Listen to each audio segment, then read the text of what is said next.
Hi there, Ange. Can we just start off, first of all, with team news and if Lucas Bergvall is fit and available to play?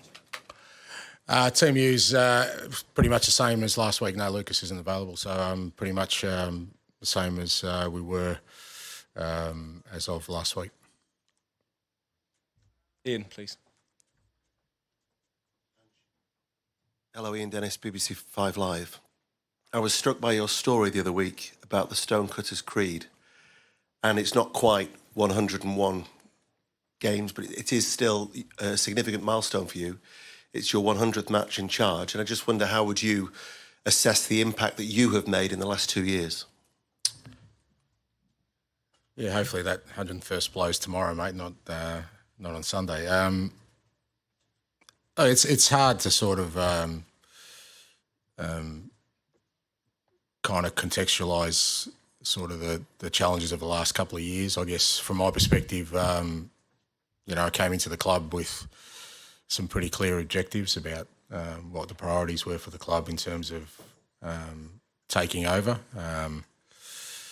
Tried as hard as I can to kind of stick to that process of getting the club to a position where, they can challenge for trophies and at the same time rejuvenate a squad and change the playing style. It's been a fair assignment, and without its, plenty of challenges along the way. But I guess with such a sort of big game tomorrow, there is an opportunity to kind of fulfil at least the main task I was sort of given, and that is to bring trophies to the club. Just two quick ones, actually. I want to check Pat Matasar, then presumably he's fine, mate. Fine. And secondly, just ask the players, Sonny and Porro, about the barbecue they had. Apparently you were quite keen on the players taking part in this kind of little bonding thing together at the training ground. Just wanted to ask about that. No, it was player-driven. Mate, I'm an Aussie. I'd never say no to a barbecue, so they didn't have to twist my arm. So, but yeah, no, it was player-driven. The boys felt like it was a good time for them to sort of just have a kind of relaxing afternoon. We have the luxury at the training ground of a really nice sort of barbecue area. Unfortunately, I had to fulfil my commitments with you guys, so I missed the best of it. But they're the sacrifices I have to make, mate. Viaplay Norway. It's, of course, a big and huge occasion. Two things, the Champions League qualification and the trophy. But what would be the biggest thing? Is it to win the trophy itself or to qualify for the next season's Champions League? As you said, great prize. The significance of Champions League qualification, what it means for every football club to get into the Champions League. It's, there are the obvious benefits, but also you get the opportunity to play against the best in the continent. But the club's been in the Champions League before, hasn't won a trophy for a long time, so that's the most important bit. Hi, Ange. If you win tomorrow night, this is going to be remembered as one of the best seasons in the club's modern history. But kind of conversely, if you lose, it might be remembered for one of the worst league seasons in the club's modern history. I just wondered if you're kind of conscious that you're walking a fine line between kind of two very different types of infamy and history, really. That depends on your outlook, Dan, but I'll tell you one thing, irrespective of tomorrow, I'm not a clown. I never will be, mate. And you're really disappointed that you would use such terminology about a person who, for 26 years, without any favours from anyone, who's worked his way to be in a position where he's leading out a club in a European major competition, for you to suggest that somehow us not being successful means that I'm a clown, not really sure how to answer that question. Good evening, Mr. Postecoglou, Simone Eterno, Eurosport.it. You played Manchester United 3 times this season and you defeated all the 3 times. I'm kind of curious to understand, do you feel more pressure about this because you already did that and now you feel that you have to do it again? Or is it something that makes you more confident because you actually did it so you can do it again? Which one is more, confident or pressure?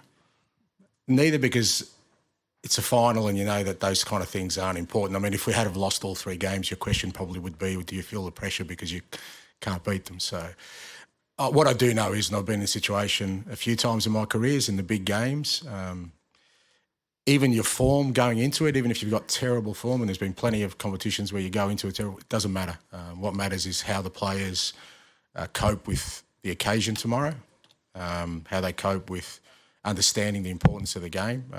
From both clubs, you just don't know how players will react to such a big occasion. And, you know, my role in that is to try and prepare the players in the best possible way, and also to prepare the players for Manchester United to be at their best. That's what you have to prepare for. And if you prepare that way and then you go out there and sort of play to the potential that you can, then you give yourself an opportunity. But I don't think it really matters what you've done before against any opposition when it comes to big games. Maybe in a league that it's a bit different, but I think in a big important final, everything gets decided on the day. Matt. Here and back. João. Here. No. Just at the front first, please, and then we'll come to you. I thought you were throwing your voice there for a second. Ange, a lot of people seem to think this might be your penultimate game in charge. What do you think? Does it matter? Doesn't matter, really. It doesn't matter, because the reality of it is the opportunity is the same for me, and more importantly for the club. I've said before, whatever happens beyond tomorrow is kind of irrelevant when you think about the opportunity that exists right now, and that is to provide something special for this football club and for the supporters and for everyone who's worked so hard, not just this year, but for the last, however years, 15, 16 years been for a trophy, and 41 years for a European trophy. I think that, if I was worried about my tenure at this football club, fair to say we wouldn't be in this position, because I would have been distracted long ago. I'm pretty good at just sort of making sure that all my focus is on, giving this football club the best opportunity it has had for a while to do something special. And whatever happens after that, mate, I'm very, very comfortable that I'll continue on trying to win trophies wherever I am. Now here. I'm João Barreto from Casé TV. We are from Brazil. I want to ask you about Richarlison. What is the difference when he plays and when he doesn't? What the team gain with him? And I heard that you came to Brazil like years, and you became a Vasco fan. Is it true? I have to be careful about who I support, because maybe I'll coach in Brazil one day and they'll tell me, and I end up, I don't know, it's Corinthians or something, and it'll cause me problems.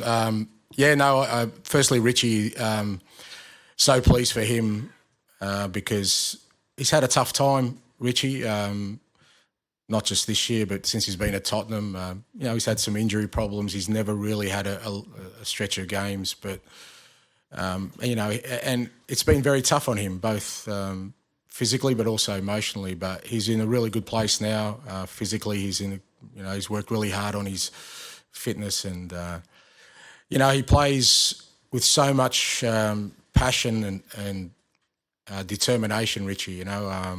Every time he plays, he just gives 100%. He has quality as well, and it's great to have him in the team. I think for us, he provides something different to our other attacking players. He's already made a big impact for us in the Europa Cup, and particularly in the semi-final.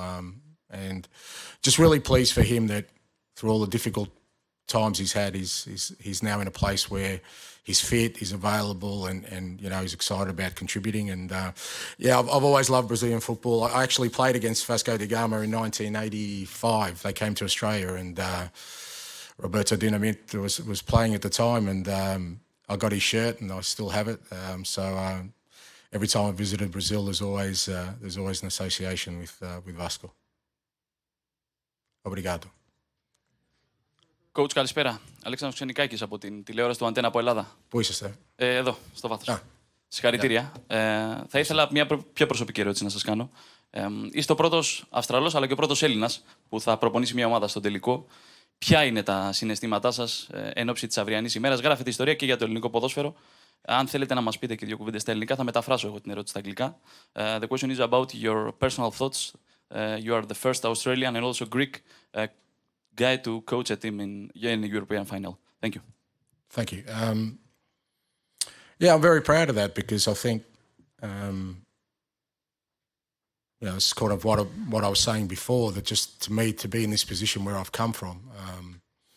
I was born in Greece. I'm very proud Greek. My father made sure that,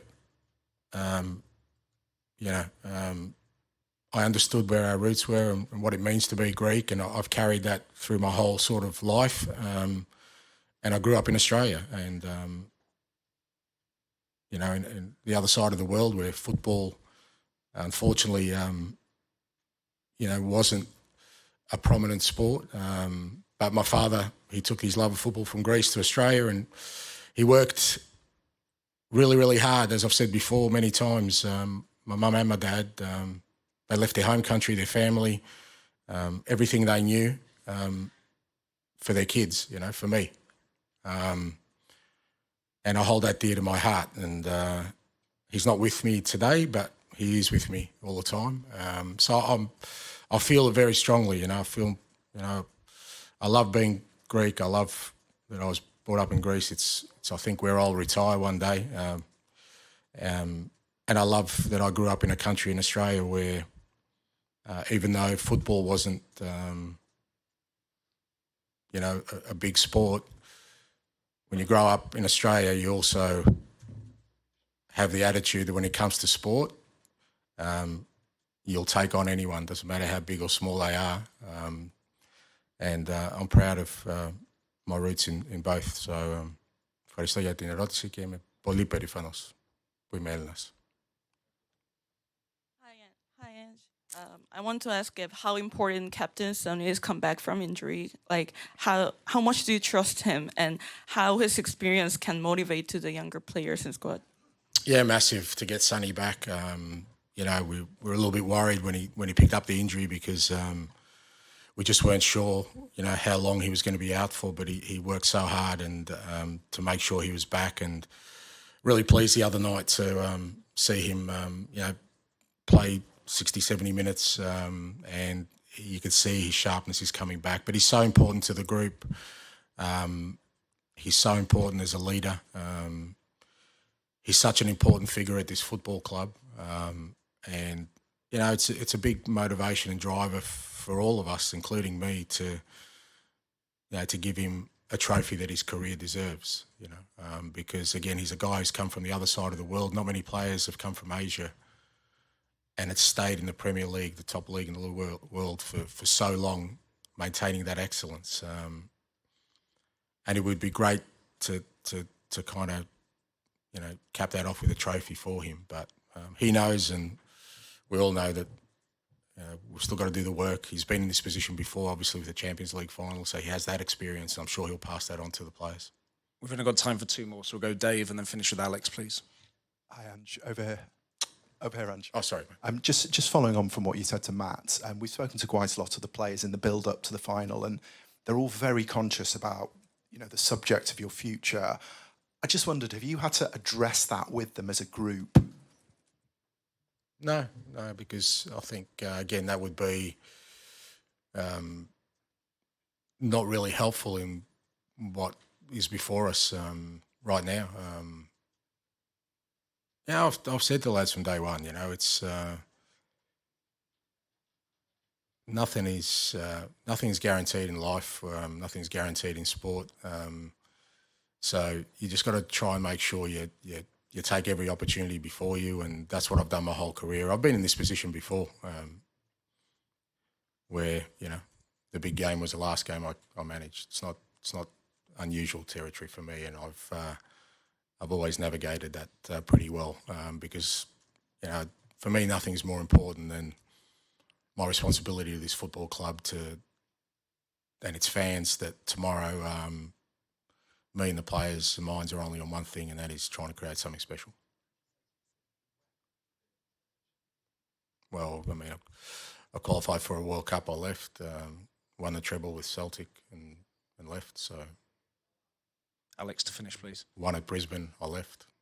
It's actually more common than you think. So.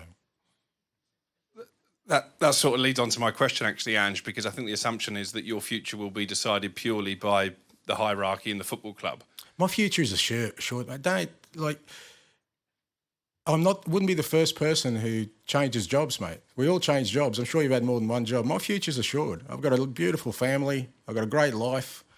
I'll keep on winning trophies till I finish, wherever that is. So don't worry about my future, mate. My future is not entwined with anything. Right? My future is assured, you know, provided, God willing, my health remains and my beautiful family is beside me and my friends. There's nothing wrong with my future, mate. Don't stress, mate.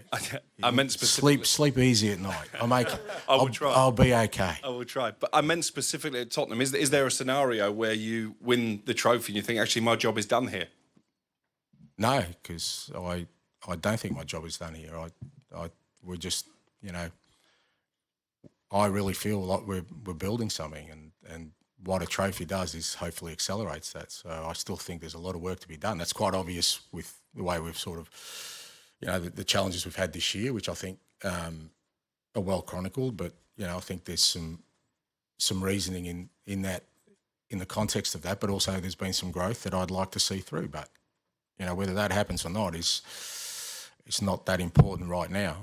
But I don't think, no, far from think this job's finished, and I certainly feel like,